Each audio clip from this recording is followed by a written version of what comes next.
Let's go to 2.5 of problem set 2.1 of engineering mechanics by Timo Sinko, D.H. Young, J.B. Rao, and Sukumar Pati, right? So, this is very similar to that we discussed in problem 2.2 and 2.4 of problem set 2.1. Means 2.2 and 2.4 of problem set 2.1 has the same diagram, right? Now look, what's given is uh, here is a river. This is a boat. This is pulled to this side with a force P is equal to 1068 Newton, to this side by another horse 890 Newton, and it is moving along the axis of the canal with a resultant force of 1780 Newton, and we need to find out this angle beta and this angle gamma. All right, this is what we have to find out, beta and gamma. And now okay, now the solution is like this. It's pretty easy. In parallelogram law of forces, that is how two forces are added. Means if it is an object here is pulled to this side with a force P and simultaneously pulled to this side with a force Q, and taking this as one side of a parallelogram and this as another side, adjacent side of a parallelogram. If you construct a parallelogram, this object was moving along the diagonal with a force equal to R, and R was given as R square is equal to P square plus Q square plus 2PQ cos theta. And if this angle alpha, which gives the direction of R, was derived as Q sine theta over P plus Q cos theta, I will derive this of course here once more. Now if you compare this diagram with the diagram given in the problem, then your beta plus gamma, that is theta, and while writing this expression I have taken this as P and this as Q, right? So while using these values, this value and this value, wherever you find P, you substitute this value, and wherever you find Q, you substitute this value, right? So your theta is equal to your gamma plus beta. So from here, your P square comes to this side, Q square comes to this side, both are subtracted, 2PQ is multiplied, comes to this side, it is divided. So your cos theta is R square minus P square minus Q square over 2PQ cos theta. Now let us put it the values. This is same thing as the resultant R 1780 square of that minus P square. This I have taken P. When you compare this diagram with this diagram, then this represents your P, that is equal to 890. It's 890 square minus Q square. This is Q, which is equivalent here to 1068. So square of 1068 divided by 2 times 890 1068, that is exactly 0.65.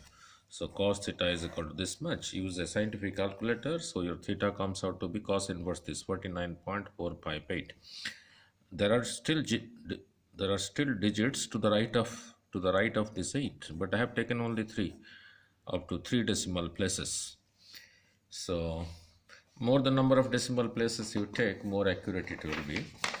Now let us then go back to the second page of the problem. So your beta plus gamma is equal to 49.458, and let me derive this tan alpha for you as a matter of revision.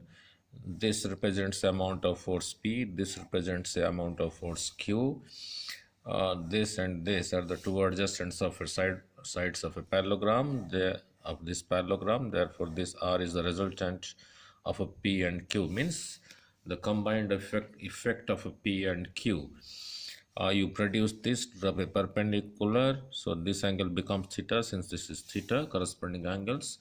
So in this triangle CDA, your AC is same thing as OB, that is equal to Q. In triangle ADC, take cosine of this angle and take sine of this angle. Cosine of this angle AD over AC, sine of this angle CD over AC. AD, AD, AC is same thing as Q, because AC is equal to OB. AC is equal to OB, that is Q. Now cross multiply these two, your AD comes out to be Q cos theta, and cross multiply these two, your CD comes out to be Q sin theta. Now look at the triangle CDO. Let this angle is alpha, which gives the direction of R. So tan of this alpha is equal to CD over OD, CD over OD, and OD is nothing but from O to D is nothing but OA plus AD. OA plus AD. I have already calculated OA here. OA is given from O to A is P. CD is calculated here. So for CD I put Q sin theta. This is P. AD I have calculated here Q cos theta. So this is what tan alpha is. Now if you compare this diagram or same thing as this diagram with the original figure given in the book, here P, this expression and this expression are derived taking this as P and this as Q. Means this value is this value and this value is equal to this value, right? So I am putting the values. Your Q sin theta, theta is nothing but your beta plus alpha, which you just calculated by taking the cos inverse of 0.65. So putting these values, this comes out to be this.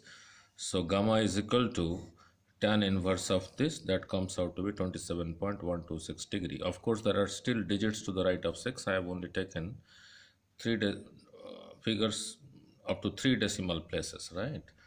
Now, then going back to the last page, so gamma is found out. Now, this whole angle was theta. Theta is found out, gamma is found out. So beta is equal to theta minus gamma. So your beta is equal to theta minus gamma. Put the value of theta, that comes out to be 22.33. You can convert it to degree, a minute, 22 full degree and 0.33 degree. You can convert this to minute and seconds of arc using a scientific calculator.